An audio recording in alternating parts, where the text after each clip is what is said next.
Hey, everybody, welcome back to another TTRP. That's the Transformers Talk Raw podcast on YouTube and Spotify. I'd like to thank you guys for joining me on this Tuesday evening.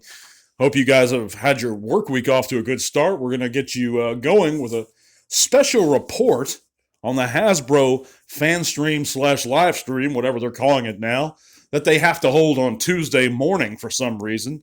I don't know why they assume continually. It frustrates me. How come these guys don't realize that most of us work on Tuesday mornings and can't catch this when it's live? But for those of us that did miss it, that's why I'm here to fill you in. Even though I realize, again, that everyone and their mothers probably already covered this, I'm going to cover it also because that's my job.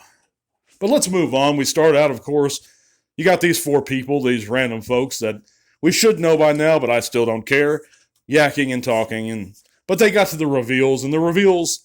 We'll break it down by class here. We have some great new reveals today and some that I'm not too impressed with. But the core class we have coming out now for 2023 are Thundercracker, Nemesis Prime, and Grimlock. Thundercracker is much needed for the people that are into the core classes. He's the one we're really looking for and we didn't get yet. So I'm sure a lot of folks are excited about him, and he does look good. It is a great little intricate mold. The secret mold continues to impress me every time I see it. As far as Nemesis Prime, it is what it is. Great coloring there. Love the shiny teal color, of course, that Nemesis Prime often features. But the big one I know that everybody was excited for was Grimlock. Of course, he forms part of that giant robot that they're coming out with in the core class size level for the Dinobots. But he's also the one I'm least impressed with. I don't think he looks very good, guys. I don't think he looks very good in dinosaur mode. I don't think he looks very good in robot mode. Very blocky, awkward. He's got some very strange proportions. Of course, you see as the dinosaur's tail looks very odd. And he's got some strange proportions in robot mode too. But I can understand why folks are excited for him. I'm personally not. But if you are, we're going to be getting him, pretty soon. Moving on to the deluxe class. Now, these are some that I'm personally pretty excited for, especially one of them. But the first one we got is Crosscut, who's that repaint of that old Skids mold. And I know that he's a traditional character that they do repaints for, but he's not one that I grew up with. So, again, I can't really be excited for him. We also got, but he does look good, and it is a great-looking paint job. But we also have Crash Bar, yet another Junkion. Of course, Hasbro keeps giving us these Junkions. I still haven't seen that truck one yet. But he does look great. I don't recall seeing him in the movie, but maybe he was there somewhere in the background. I'm sure he was. But he's not part of the Studio Series 86 line, but this is Legacy Evolution again. But he does look good. I will pick him up if I see him in the store. But the last one, the one that I'm really excited for, of course, is Shrapnel, that missing Insecticon, and this one in particular holds a lot of I hold him close to my heart because I actually had the original Shrapnel as a child back in 86, or it might have been 87 when I got him, but he looks fantastic. I love it. The only gripe I would have, of course, is that his antenna there aren't in chrome, but I realize why they couldn't do that. Still, though, I would have expected his antenna to be in some kind of clear plastic like they did for Kickback's wings, to kind of make them look shinier. But instead, we can see that they're just cast in this gray. I don't know what the deal is with that, why they can't keep it consistent over the Insecticons like that. But he does look fantastic otherwise to me. Cannot wait for that release. He looks great. But moving on with the Voyagers, we have Twin Cast with Rewind. Of course, we already got Eject as the Blaster mold. And, of course, Twin Cast himself is a recolor of Blaster.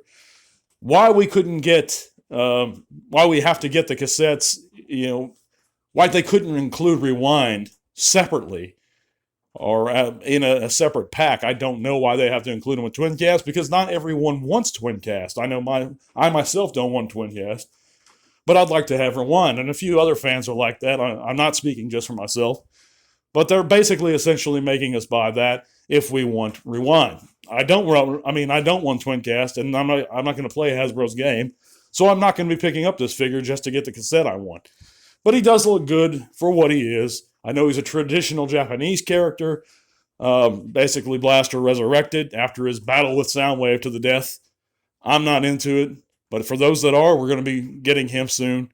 But also, we're getting that Metal Hawk, and here's some more pictures of him in both his modes this time, and he looks fantastic. I know he's a heavy retool of a figure we've already gotten, but a great figure we've already gotten in Cyclonus. But he's such an extensive retool of such an old school G1 Japanese character, and one that's featured in the comics and the U.S. comics prominently. Excuse me, great looking figure. I cannot wait to get him. As far as the Voyagers go, of course, Metal Hawk is the guy I'm excited for the most. Now, as far as leader class goes, we do have one reveal. To my knowledge, it was leader class for the Prime Universe Skyquake. I have no knowledge of this character, guys. I'm not going to pretend like I do. Never got into Transformers Prime. I couldn't even tell you if this is an Autobot Decepticon. I would have to guess Decepticon. He's this big green jet. But I don't see any faction symbols. I don't really know for sure. Maybe somebody in the comments can let me know, who is this guy? But yeah, it's Skyquake. But yeah, I just wanted to keep you guys informed if you didn't already, or if you happen to miss the show, and if you're sticking to the podcast because you really like my stuff instead of somebody else's, you can just watch this and then it'll get you all caught up on the day's reveals.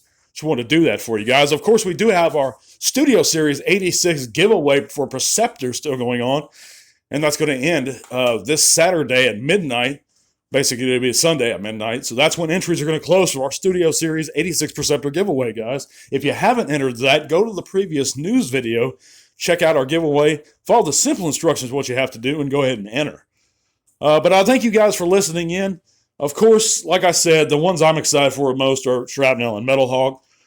Personally, they're must-haves. The rest of them, I'm just, if I see them in the stores, I'm good. And I'm certainly not going to go out of my way to pre-order anything. As far as what's already out and what's already come out, the only one I have yet to get is Breakdown. I got the ones pretty much I wanted, and I never pre-order anything. I've already got Tarn. We've already got Needle Nose. So I'm more or less good. But yeah, let me know in the comments what you think of today's reveals, guys. Thank you so much for listening in. We're going to be back soon. God bless. Until all are one. This podcast is made possible thanks to the amazing support by our patrons. Click that link in the description below to help keep Tea Talk Raw going strong. Thank you.